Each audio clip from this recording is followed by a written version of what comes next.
Hello and welcome to the Famalam podcast. We're back. Thanks for listening. I hope our last conversation was helpful, encouraging in terms of families and what it means to try and walk our kids through the minefield sometimes that can be screens. And we're really excited to have a special guest with us today. So we realized that having all 5 of the Robinsons every single time might be a little bit too much, both for us and for you. So we're going to have some special guests. I'm really excited to have Jonathan Beecham with us. Oh, yo. Yeah. Jonathan, explain a little bit about yourself and what you do. For sure. So, hey guys, I'm Jonathan. It's a pleasure to be here on the Famalam podcast. Born in the UK, we grew up in the south of France and got a lot of love for gaming. And currently I'm running a mission, I guess like a digital mission movement called Emmaus Gaming, which is all about discipleship and evangelistic content for young people ages 12 to 18. But specifically, we're using video games as a vehicle to do so. So it's this whole idea around a lot of young people actually don't like to go to church or might not be in a family that does goes to church. But if they're anything like me growing up, they played a lot of video games. And so instead of trying to get young people to church, why not take the church to the young people through digital mission? So that's a bit about So me. good. And just place us for those listening, for those watching. Lucy, you're in the same room as Jonathan. Tell us what's going on. How is this working? So at the moment we're in Jonathan's very bougie office. He's just added actually loads of like new stuff, which I haven't seen. It's true. It's looking very snazzy. It does look snazzy. He's done a really good job. But yeah, this is where he's based at within Imprint Church. This is where his office is. And yeah, it's so fun to be able to see in person what he's been doing, where it's all been based. And I live around the corner, so that's why I'm here. There we go. And you are the artist in residence for Imprint. So you two are connected by the church, Imprint London. And it's really exciting to have you both chatting with us from London, live from London.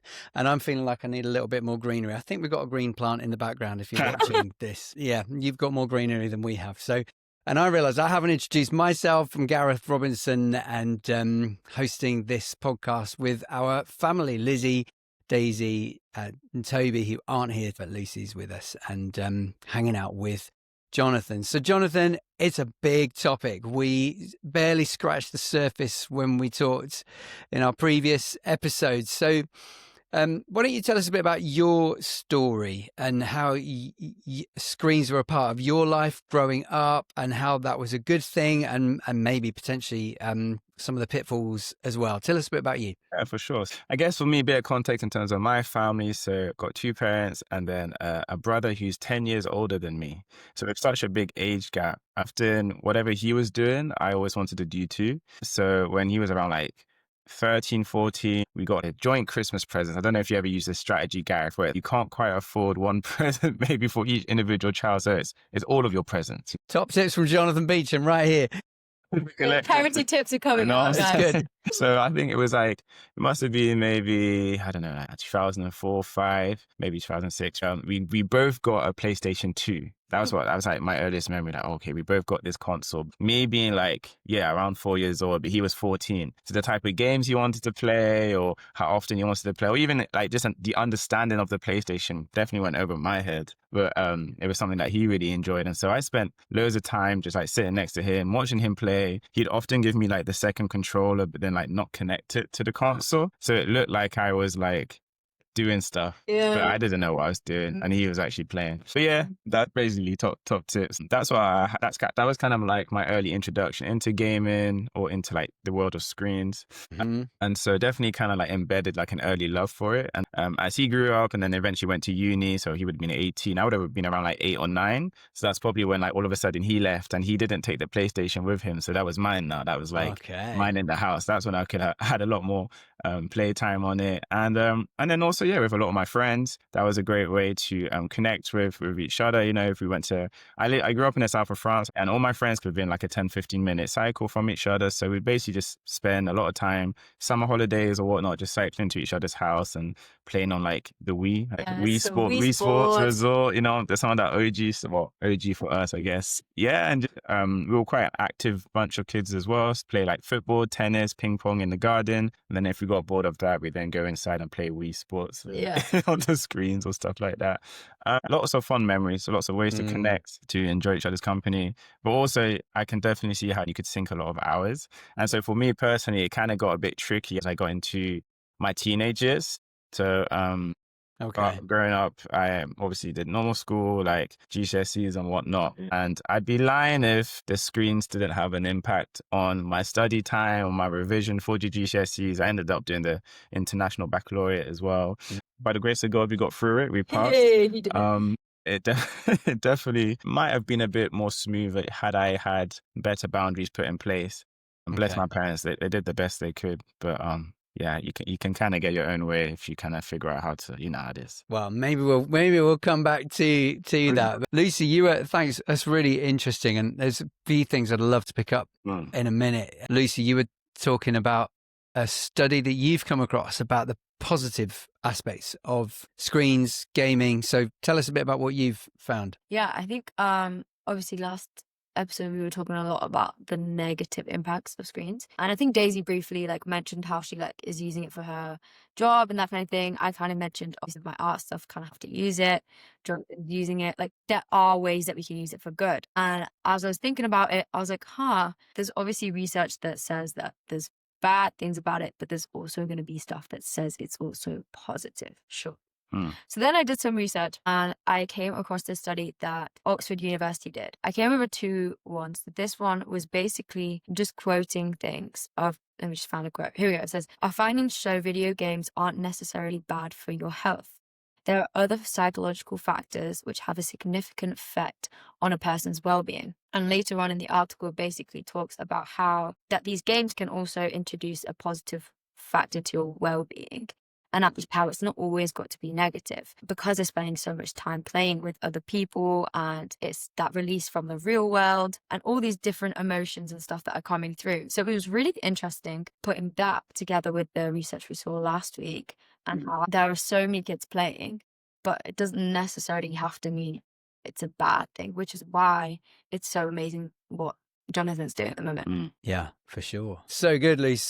So Jonathan, when you were talking about doing it alongside your brother, that made me think, oh, that's interesting, because there's already personal connection there. A little bit like you and Lucy sitting in the same room, even when we're doing this. It's not the same as being alone in your room, away from other people.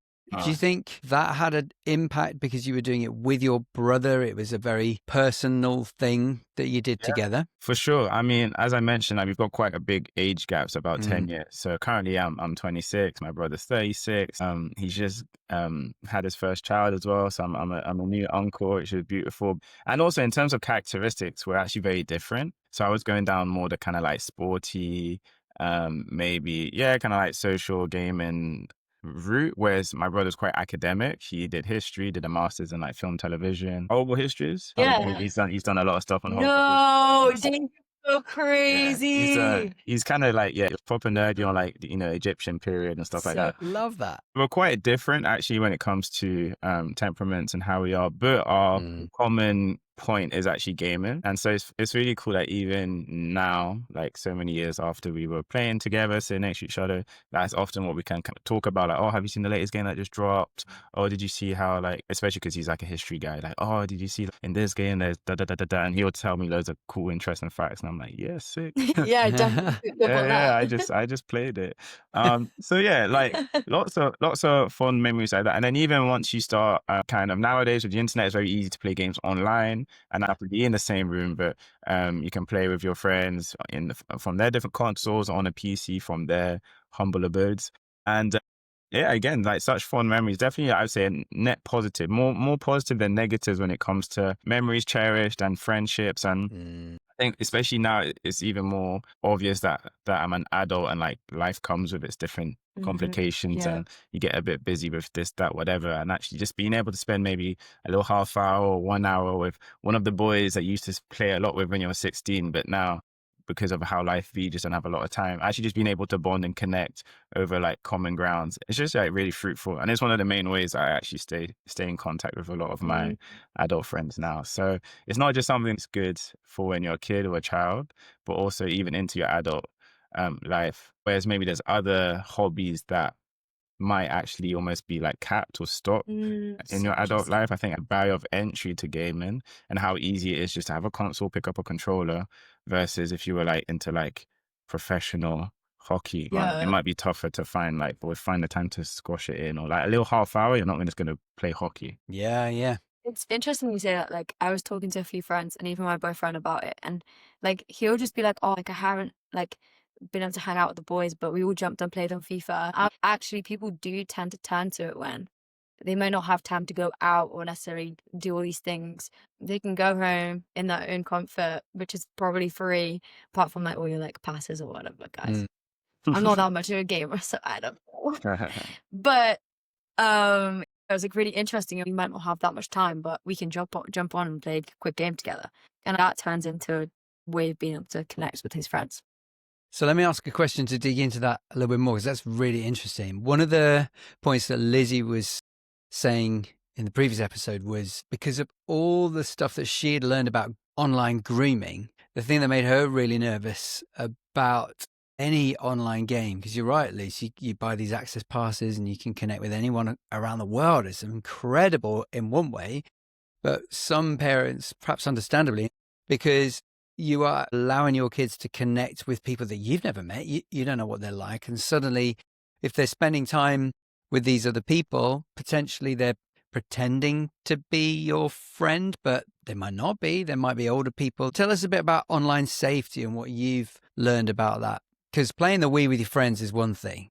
Being locked in a room for hours playing a role-playing game where you're talking to people all across the world that you don't really know who they are. Like, what are some of the things that you've reflected on about online safety? No, for sure. And it's such an important topic, and like one of the first topics and things that you try and knuckle down when it comes to in an online ministries. Before doing this Emmaus Gaming Digital Initiative, I was a youth worker at HTB, Holy Trinity Brompton in London, for about 5 years. And actually during COVID, so around 2020, 2021, was where this first iteration of like online gaming started. I was able to stream online for our youth group, and actually other youth would come from other churches globally, and it was actually like a really fruitful time. And it's basically the DNA of what's feeding into what I'm doing now as my full-time job, which I find is really cool. But yeah, safeguarding is just such an important thing. And it can be quite tricky because you've got to ask yourself the question, like, when will you ever be fully safe? Even in your day-to-day life, like when you send your kid to school, whatever, like you can do your best to put barriers and boundaries and protections, but you never know where's going to happen, if that makes sense. And I think whereas nowadays there's more challenges because of online, I think the principles stay the same as back a couple of years ago before the internet, where the truth is we do live in a world right now where technology is around us. Having a phone, once you have access to the internet, all of a sudden you have like there is the opportunity to go through those things of being groomed or potential threats and whatnot. So I think to villainize it or to use like gaming as a scapegoat for it, or like an easy way to be like, oh, well, we'll stay away from gaming, and to not actually take the time to confront it, get to know about it. I think that's more of the issue. For example, I'm not coming for any parent like personally, but if you just have have your young person and you just let them loose on the internet or let them loose in the game and you don't show interest, you're not asking questions, you're not inquisitive. One is a great way to be connected with the young people. I would have loved if I do have a really actually funny story where my dad, I was playing a game, and my dad was just standing in front of the TV just watching it, and he was like, hey, let me have a try. And obviously he was terrible, even joysticks and controllers, and it was awful. But that was me. I tried. all sorts of games with Toby. I can't play FIFA. I love Star Wars, and he had a fantastic Star Wars game. I was terrible. But I was just trying to get involved, and what it ended up was him basically laughing at me most of the time. So I feel your dad's pain right there. And I think that's the humble sacrifice that a parent needs to give, you know, for the for the love of the kid. But yeah, such like profound, deep moments where I can look back and be like, oh, actually, like dad gave it a shot, and that was just a point of bonding. But asking those types of questions, understanding also the gaming world, like, okay, cool, because even on what you were saying, like, I feel like, oh, okay, you play a game and then you have access to, like, you know, anyone can contact you.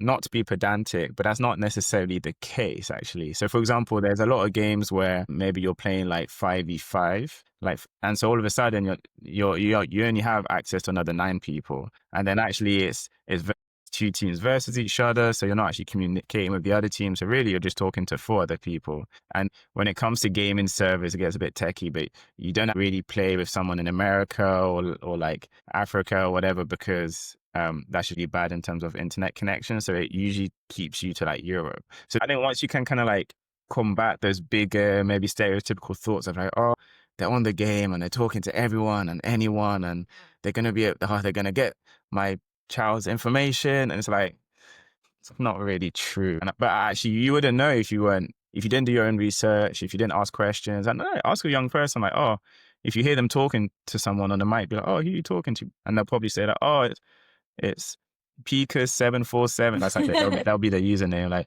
you know, 72 that I met like a couple months ago, and actually he's pretty chill. And then all of a sudden, it kind of like humanizes it a bit. Yeah. And makes you kind of like just more aware, and I guess maybe like less paranoid. But I don't want to downplay like the safety aspects of it. And the truth is, if you're up on the internet, by default there's an extra threat. But I think that threat can very much be mitigated, and boundaries can be put in place to the highest level to just ensure top level safety.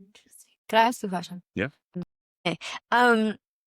In terms of your ministry, you've specifically chosen an age range. Was that specific in the sense of you don't think that the kids younger than that age range? I mean, remind me what the age it was, but is it because you don't think that they should be playing games? Or like, what was the thought process in it? That's a fair question.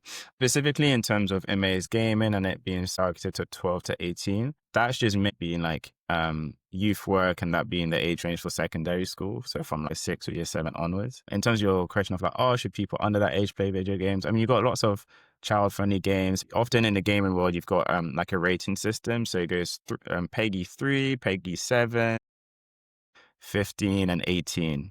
And then that's the usual age stamp. So if you see a game, you'll see it on the front cover. It'll say da-da-da-da-da. Varies between countries. But you got loads of, like FIFA will be, I think it's a 7. It might even be a 3, to be honest. Some sort of Lego games or even Minecraft, there'll be a 7. So there's those actually like cool games that, you know, I even enjoy at my age that are low rated in terms of doesn't have lots of explicit content, and so everyone can play it. I think there's some other studies, and gaming can be very good for like cognitive skills, and especially for children. Like my little nephew, now that he's growing up, so funny that like with my brother being a gamer, my brother sends me loads of pictures of like my 10-month-old nephew like on his lap as he's playing the game. Totally, I look forward to when I become a dad, because I know that'll be me too. That's so fun. But in terms of like problem solving and pattern recognition and like, even motor skills, like you said, Gareth, when you picked up the controller, it was a bit difficult, right? You know, I'm hopeless. You know, absolutely hopeless. So actually in getting those types of skill set, and it can be quite transferable. A lot of the times my friends that were good at tennis or football were also good at gaming. And funny enough, it's often the ones that are quite sporty tend to be quite good at gaming too, just because there is something around like reaction time and speed, and like, I'm no scientist, but like motor neuron linked to the arms and to the fingers and da-da-da-da.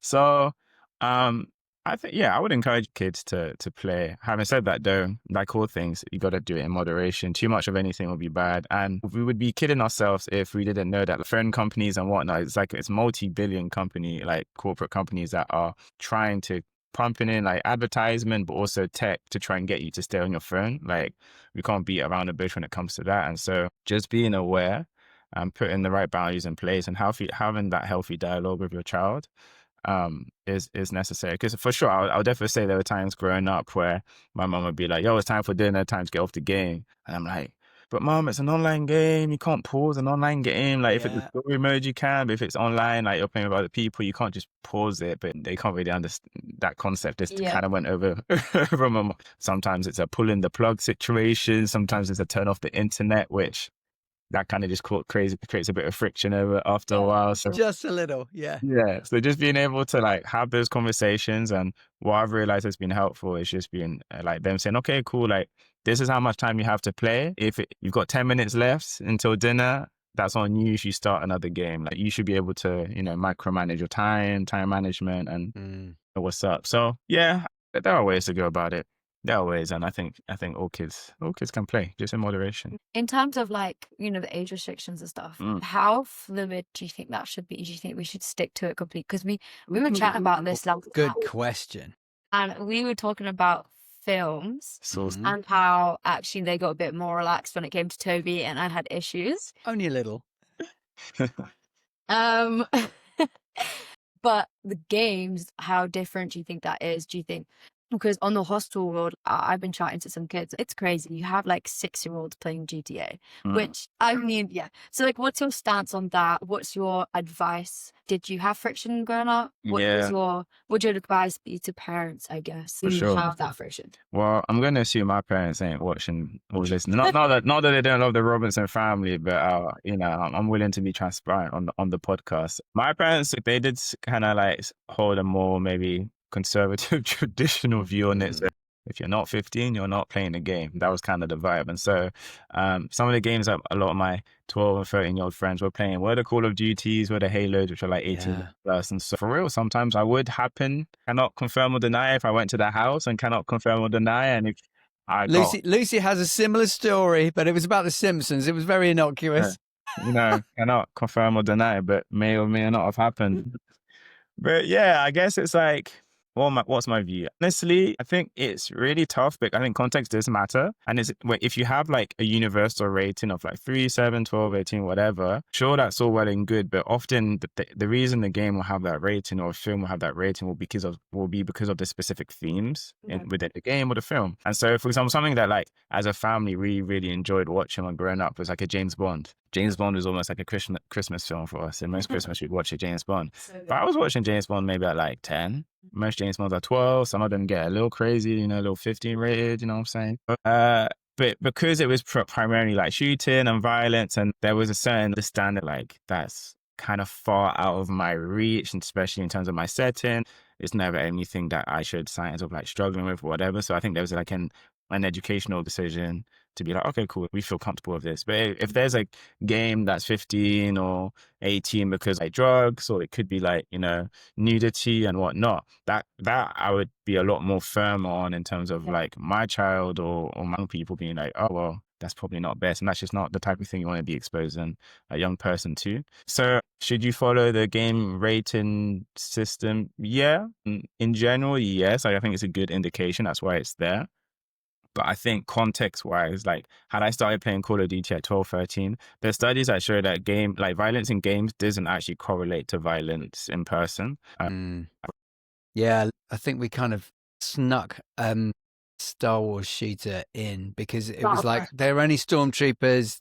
They're not real people. We kind of managed to make that happen. But Plants and Zombies. Yeah. And then it escalated to Battlefront, and then it escalated into Fortnite. Battlefront, that's what it was. I was terrible at that too. And that's another one. Once you start going into real abstract, into galactic fights, like laser beams and lightsabers, you're like, okay, like someone got shot with a laser beam, like cool. Surely that might be a bit peak, but I don't know.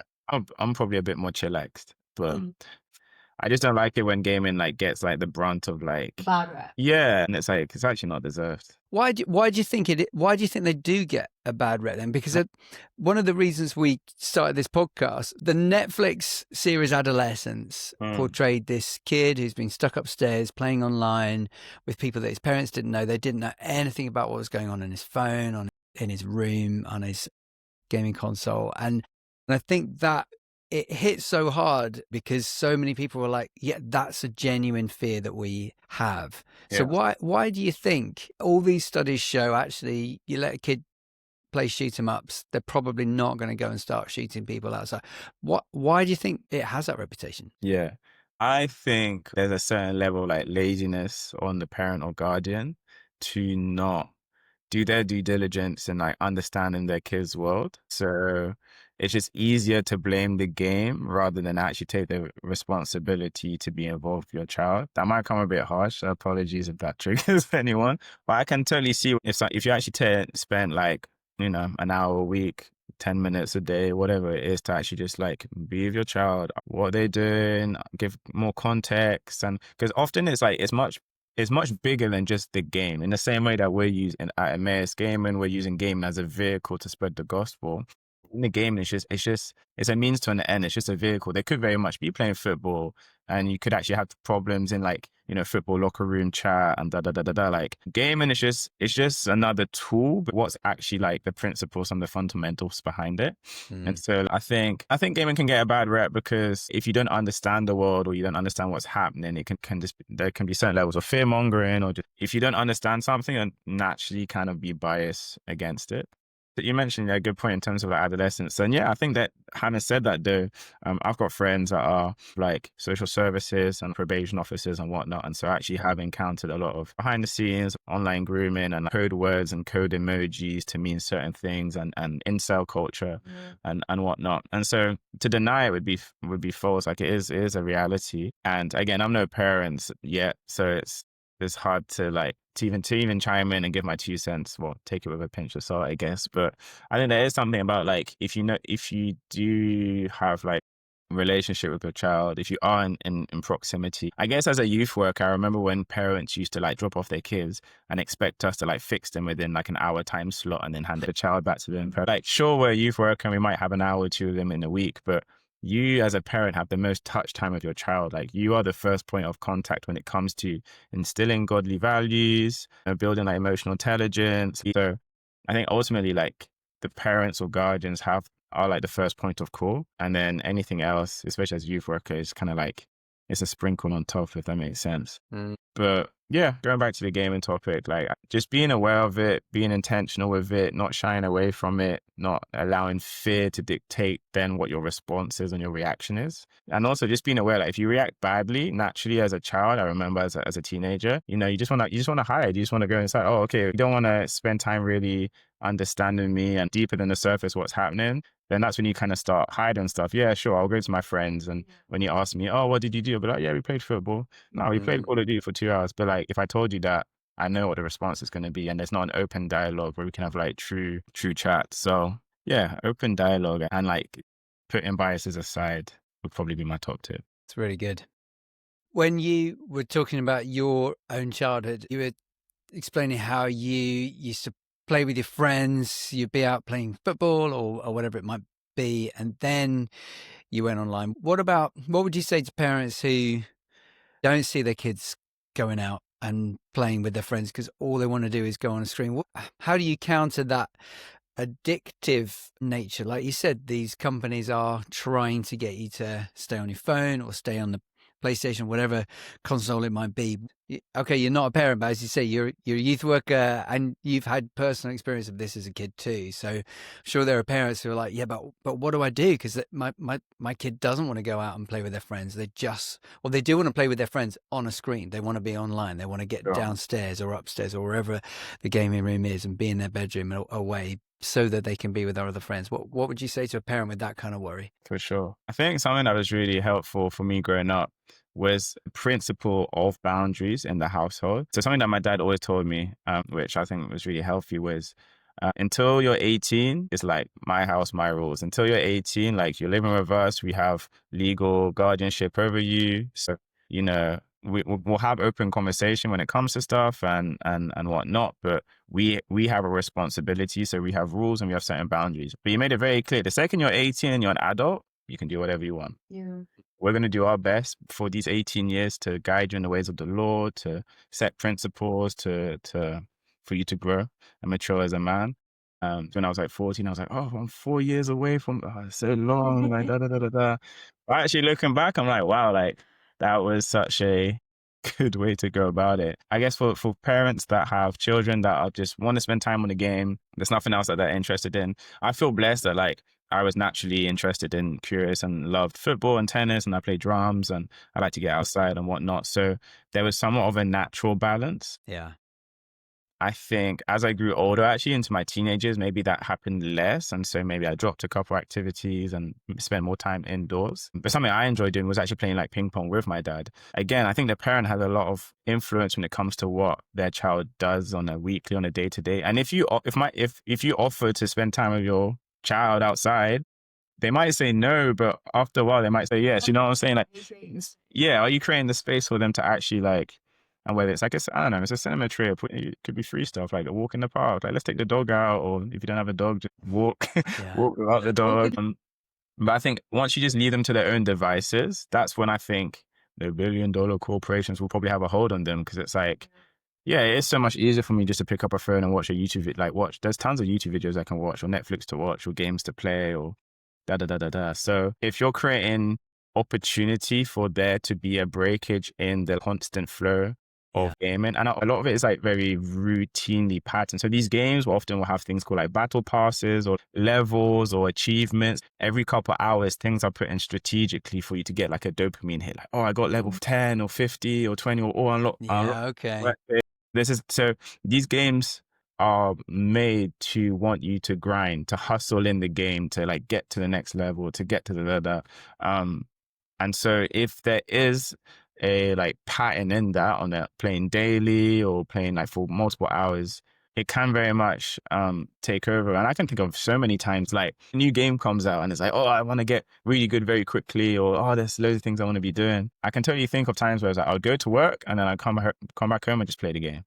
Get home from 6. Even at my age, I will happily sit in front of my screen for 6 hours uninterrupted. Wow. You forget to eat, you forget to chat, especially now that like I also have a girlfriend. It's like, she'll be like, yo, what's happening? I'm like, oh, my bad, babe.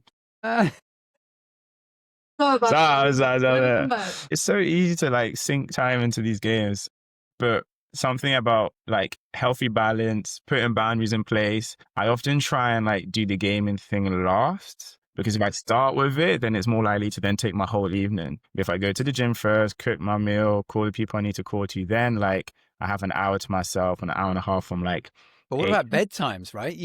You're saying the dopamine hit, you're like, oh, that's nice. Ask me what time you woke up today. Ask me what you woke up today. Not on camera. Bedtimes is yeah. I mean, even in our adulthood, are you good on bedtime? Mate, I'm a grandma. I flipping stopped going clubbing at like first year and then decided I was going to bed at like 10 p.m. every night, period. Some people have like grace of discipline. I'll be honest, there's some things I don't think I don't have the credentials to chat on. Bedtimes is one of them. My bedtime can be quite abhorrent. Well, I appreciate your honesty. But maybe that's where, so Lizzy and I did a breakout at the New Wine Festival in 2024 called Parenting as Discipleship, because like you were saying a little bit about your role as a youth worker, I think there's the expectation that the church is going to sort your kid out. And for me growing up, church was the safe places where I felt like I could act up. Home was difficult, so I was trying to be a good boy at home. So I was a naughty boy at school, and I was able to really be myself at church because that was where I felt safe. And I think what you're talking about is that sense of parents trying to create a place that feels safe for your kids, so that you can have those conversations. Is that, Lucy, is that what you experienced growing up? Or I say yeah. I think I have a very interesting relationship with screens. I've had to be really careful. I mean, I've been processing this a little bit with you, Mum, about how first year in uni in London is extremely lonely, and it's really interesting. We want to escape to something that's not reality. And I found that through film. So first year, I was flipping. I think I've gone through the whole of Netflix and Disney Plus and Amazon Prime. But it was this whole thing of like, suddenly that whole aspect of family had been taken away. And I'd result into being like, okay, so no one's really here. But I can pretend that none of that exists because I can escape to my screen. Yeah. And I guess some kids find the same with gaming. But like, I think that's where I guess Jesus comes in. And where's your... I guess my question to you is, how how do you think Jesus can come into this? Tell us about Emmaus. We want to hear about it. What's the vision? Tell us how it works. Yeah, Emmaus. So I guess the foundations of Emmaus is to create content that is evangelistic, promotes discipleship. The DNA is actually from the DMM movement, the discipleship making movement. The biggest growth is actually through this idea of just trying to make disciples. And if you read the Bible, I got big love for the Alpha course. I've even got some Alpha Youth merch. There he is. And I think that's can be very fruitful when it comes to introducing someone into the faith. But if you see how Jesus did it, he just point at someone and say, come, let's go. Perform the miracles and do the work and do the teaching without kind of like easing them in. You're just throwing them into the deep end. And so Emmaus is a bit of that. If you check us out on Instagram and whatnot, we're never trying to hide away from the fact that we're Christian. If anything, I think that's needed more than ever nowadays, because the amount of content online that doesn't glorify God, all of these big streamers or influencers, and also is the conversation around the monopoly that influencers have and the influences they have on young people is very interesting. Whereas, a couple of years ago, if you thought of your A-list celebrities, it'd be the Beyoncés and the Chris Browns and the Zendayas and the Tom Cruise but nowadays it's actually the YouTube and Twitch streamers that are getting the celebrities onto their platform. And often it's if the celebrity is trying to promote a new film like Tom Cruise or Kevin Hart, for example, he'll come onto a stream with a guy called like Kai Cenat, who's like the biggest streamer right now on Twitch. So the influencer economy has switched, where it's no longer your A-list celebs, but it started as just a kid in his room with a camera, kind of like what we're doing here, and just chatting and building an audience. And so I guess Emmaus is all about combating that. It's about flooding the internet with godly gospel content, again, evangelistic and discipleship at nature, and to create community where young people who have a faith as well, so not just for the non-Christians, but the ones that are already Christian, they can have a community, find fellow gamers that hold the same values. If you ever play a video game, maybe a bit more extensively online with the headset, you'll quickly realize within a couple hours, maybe even a couple minutes, that people can be quite hostile. Some people are nice. It's not like a terrible space, but if you say, oh, hey guys, how you doing? You don't know what you're going to receive. You might receive a barrage of just trolling, rage baiting online, where it's just you're just really trying to instigate. And some people, like, they just love to be trolls. And so actually trying to like have good conversation, godly conversation, great holiness in that space is what we're about. And ultimately, like, we believe that Jesus came for all. And growing up and even now, I don't really see the church in this space much. I don't see many Christians that are gamers, but I don't see many Christians actually putting in time to meet those young people or just to meet those people where they are. And so, yeah, Emmaus is a bit niche, but it is for those that are online, for those that spend their time gaming or on the internet. And we just want to meet them where they are and bring the church to them. So, we do that 3 different ways: videos, streaming, events. Soon we'll be doing in-person events as well. So we're breaking that barrier from the stream. We're going to get you to touch some grass and come outside. Barefoot, love that.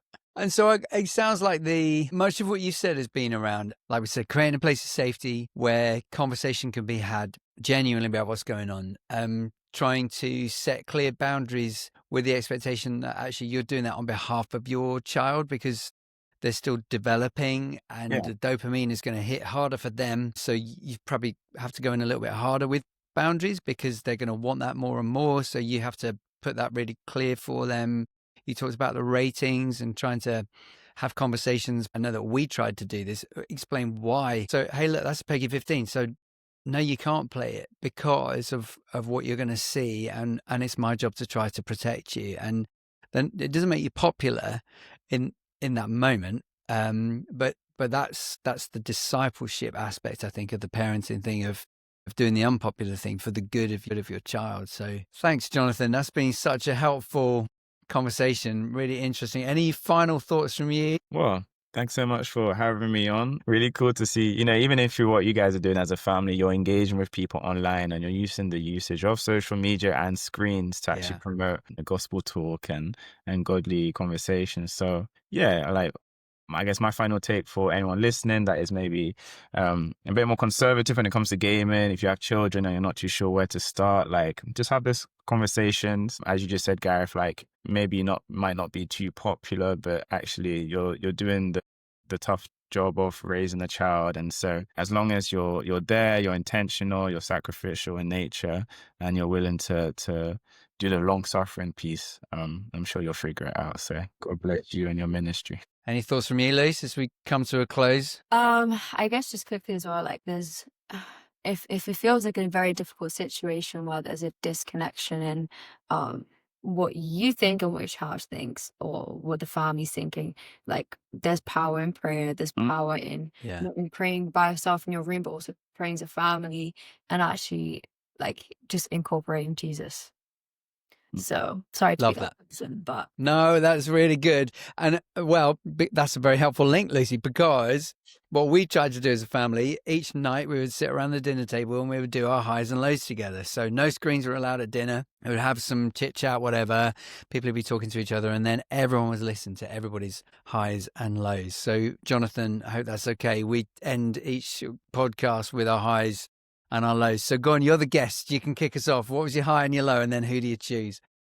My high Of the last week or so. It doesn't have to be today. It can be the last week or so. Jonathan's not had much of a day, so it's hard to choose. Why are you baiting me, man? My high is that I booked some flights to go back to see my parents. I'm flying tomorrow morning, so looking forward to seeing them. Haven't seen them all summer, so looking forward to that. My low, it was probably the time I woke up today. I got to bait myself out. We're all now wondering the ones where you missed the alarm. Who'd you choose? Who do I choose? Yeah, who'd you choose? You got to pick between me, Dan. Oh, for the highs and lows? Yeah. Oh, well, let's go with you, Gareth. That's nice. Okay. My high was definitely the celebration we had at church of our 200th birthday. It was such a fantastic time of celebrating all that God has done in the past, all that he's doing right now, and dreaming a little bit of the future. So that was absolute joy to do that. My low is probably still same theme as last time, empty nesting. It's just odd being the two of us because Toby's now gone for uni, the girls have gone home, back to uni and to work. So it's just us getting used to a new kind of life. Our dog was pounding around the stairs trying to find everybody a couple of nights ago. You know, actually, when we were home for the weekend, I went up into my room when he'd first come back, and he went into Toby's room and he started crying because Toby's room's empty now. It was so sad. I was like, you're gonna make me cry. I know he's feeling it too. I choose Lizzy.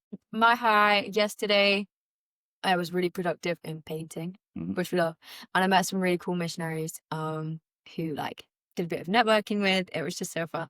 I was like, wow, totally felt like God. Low, I think my low is that I've not had enough time to rest. I'd love to sleep in as long as I'm like, sorry, I actually stop. Now I'm trolling. I'm never coming back on this podcast. Except you invited. I'm invited. Yeah. Well, thank you so much, Jonathan. Thanks as well to those of you listening, watching. Of course, we would love for you to like, subscribe, share, all the things you do. We're a new podcast and we'd love your encouragement to do that. We want to encourage families and parents to bring Jesus right into the center of the families. So please do that. And we would love to journey with you more and more as we go into further topics over the next few weeks and months. We're excited about what we've got planned and we hope it's going to be a blessing for you. If you want to get in touch, then you can follow us on Instagram at Famalampod or on our website, which is famalampod.com, or you can email hello@famalampod.com. We would love to hear from you. And if you've got some questions, we will try to do what we can to answer them. So God bless you as you seek to follow Jesus in your families. Goodbye.